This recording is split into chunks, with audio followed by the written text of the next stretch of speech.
In zdaj pridemo še do zadnjega odlomka in do tudi zaključka našega večera. Ta odlomek je pa meni spet zelo všeč, zato ker to je pa tisto, kar sem vam prej rekel, da ima avtor svoj slog. In ta odlomek je nastal recimo temu pod vplivom ali pa kot en omaž Stephen Kingu. Jaz sem vedel, sicer ni tudi oddaleč, se ne približam temu, kar je sposoben Stephen King napisati, ampak želel sem vzpostaviti en podoben občutek tesnobe. Saj ne bom vam celega poglavja prebral, ampak samo en del. Moški je skozi majhen nočni daljnogled opazoval prizorišče. Policista sta stala vsak ob svojem šotoru in živahno klepetala. Zdaj bosta začela svoj obhod. 20 minut, dobro, mogoče pol ure, navsezadnje sta bila Dalmatinca. Delo, ki je bilo pred njim, ni bilo lahko, a naročnik ni plačal astronomskega zneska za storitev, ker bi bila brez tveganja. Naj zaradi policistov prekine operacijo? Nasmehnil se je. Ko je enkrat sprejel naročilo, ni bilo poti nazaj. To so vedeli vsi, ki so poslovali z njim, zato je lahko postavil praktično katerokoli ceno. Spustil je daljnogled, da je obvisel na vrvici okoli vratu. Ob njem je bila majhna torba in v njej vse, kar potrebuje. Samo počakati je moral, da se policista, ki sta varovala prizorišče, odpravita. Popravil si je zaponko na vratu. Vedno je bila z njim. Opomnik na obdobje, ki ga ni želel pozabiti. Ne glede na to, kako boleč spomin je bil nanj. Potem, ko so nad ostanki letala postavili 2 šotora, enega nad trupom skrili, drugega nedalec stran, kjer je bil najden rep letala, ni bilo več drugih opravil, ki bi lahko zaposlila policista. Njuna naloga ni bila, da zbereta dokaze, zato bo poskrbela A&N. Njuna naloga je bila, da zavarujeta območje in poskrbita, da se mu nihče, ampak res nihče ne približa. Policist Silvija Perič je ošinil rep letala. Na mesto, kjer se je odlomil, je vladalo razdejanje, toda sicer ni bil videti pretirano poškodovan. Vertikalni stabilizator je bil še vedno cel, horizontalni pa le nekoliko opraskan. Močna baterijska svetilka je osvetlila napis 9A LAT. To letalo ne bo nikoli več letelo. Odmaknejo pogled in razmišljal, kakšne so možnosti, da si vzame kratek odmor. Zdajle bi moral biti doma, soprogo sta bila skupaj že celo življenje in morda so se njune ljubezenske vezi z leti ohladile, imela pa sta se bolj rada, kakor večina parov. In kakor vsak dan, vsakega leta, se je tudi danes veselil snidanja ob večerji. To je bil obred, ki sta ga ohranjala tudi potem, ko sta otroka odšla. Starejša hčerka na študij medicine v Zagreb, mlajši sin na Pomorsko akademijo v Splitu. Še zjutraj je bil dodeljen, da na mestni plaži popisuje napačno parkirane avtomobile. Stari grad je imel sicer svojo redarsko službo, toda kakor vsako leto v času turistične sezone preprosto niso imeli dovolj kadra. To delo mu je bilo všeč, bilo je ležerno, nenaporno. Potem je prišel telefonski klic. Ženska, ki je bila na drugi strani, je bila vsaj histerična, če že nekaj hujšega. Težko jo je bilo razumeti. Letalo je kaj? Izmenično je kričala, vreščala, jokala, hlipala, jecljala, včasih vse naenkrat, tudi po nekaj minutah je vendarle silovito pritisnil rdeče stikalo za splošni alarm. Stikalo je bilo povezano z zvoncem v reševalni postaji zdravstvenega doma in z gasilsko brigado.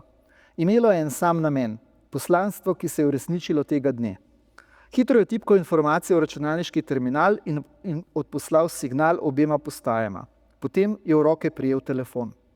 Na tem otoku je bilo nekatere stvari bolje storiti osebno. Blag poletni veter je potegnil preko planjave in s seboj prinesel značilni vonj po letalskem gorivu. Vonj se je mešal z vonjem po nizkem rastju in zemlji in smoli. Na Hvaru so jo imenovali Paklina. Otoku je dodala njegov nezmotljivi vonj. Ti vonji so bili sploh v poletnih mesecih stalnica, toda zdaj je bil v zraku še nek drug vonj. Vonj po nečem nedoločljivem, po nečem, kar ni imelo mesta v tej poletni noči. Je bil to vonj tega, kar se je pripetilo, vonj ugaslih življenj, vonj smrti, ko bi bilo vsaj samo to. Nikoli jih niso učili postopkov ob letalski nesreči. Pomorski, da, letalski nikoli. Kako odgnati radovedneže, kako ustrezno zavarovati mesto nesreče, da ne pride do novih incidentov? Vsaka nesreča predstavlja prelom z resničnostjo. To bi se lahko zgodilo tudi meni.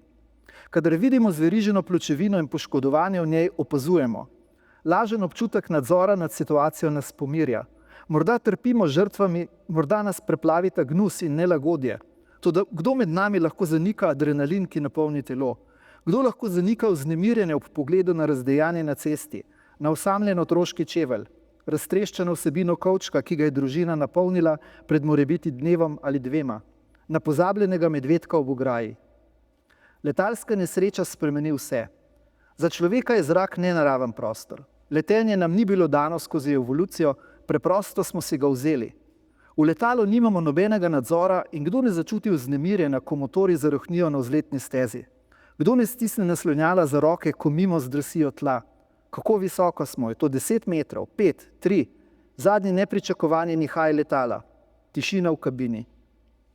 Nekaj je v nas, kar nas potegne, da se želimo dotakniti tistega, kar je ostalo, ohraniti spomin na to, kar smo doživeli ali... Silvija Perič je zastal v koraku. Bil je že na polovici obhoda, ko se mu je zazdelo, da je v nizkem rastju nedaleč stran opazil premikanje. V njem se je prebudil službeni nagon in še nekaj več, kaj ne? Nagon lovca. Posvetil je z baterijo proti grmovju, toda tam je bilo zdaj vse mirno. Premikanje rastja bi bilo lahko posledica vetra ali kakšne manjše živali, toda Silviji je občutek govoril, da nekaj ni v redu. Zavil je s poti in se odpravil proti manjšemu šotoru, ki je obdajal rep letala. Moški je prej začutil, kakor zaslišal korake zunaj. Bil je besen. Tega, kar je iskal, ni bilo tukaj. Uspelo mu je odstraniti napravo v pilotski kabini, toda druge naprave, ki jo je iskal, ni bilo. Navodila so bila natančna in nezmotljiva. Fotografija, ki mu je poslal naročnik, prav tako. Pa je bil prostor v repu vendarle prazen. Želel je v miru preiskati še preostali del, toda bližajoči se koraki so nakazovali, da mu je zmanjkalo časa. Potuhnil se je in potipal po žepu. Njegov posebni nož je bil še vedno tam. Moški ni maral nasilja in kadar se mu je lahko izognil, je vedno posegal po drugih metodah. Še manj pa mu je bilo do nasilja danes. Le da je moral svojo nalogo izpolniti. Če ne bi bil zunaj policist, bi človeka samo onesposobil. Toda policist se bo boril in takšen spopad lahko po nepotrebnem zaplete situacijo. Če mu ne bo dal druge možnosti, si bo moral nadeti rokavico. Silvija je počasi odgrnil pregrinjalo, ki je zastirala vhod v šotor. Oblil ga je hladen pot. Vročina je bila še vedno prisotna, toda bilo je še nekaj drugega, zloveščega. Občutek naj se v trenutku pobere od tukaj. So bile to razbitine v težkem, soparnem in zadušljivem zraku. Na hrbtu je začutil potne srage. V trebuhu nenadno slabost. Kaj se dogaja? Pobral se je ven in to je bila daleč najboljša odločitev, ki jo je sprejel ta dan.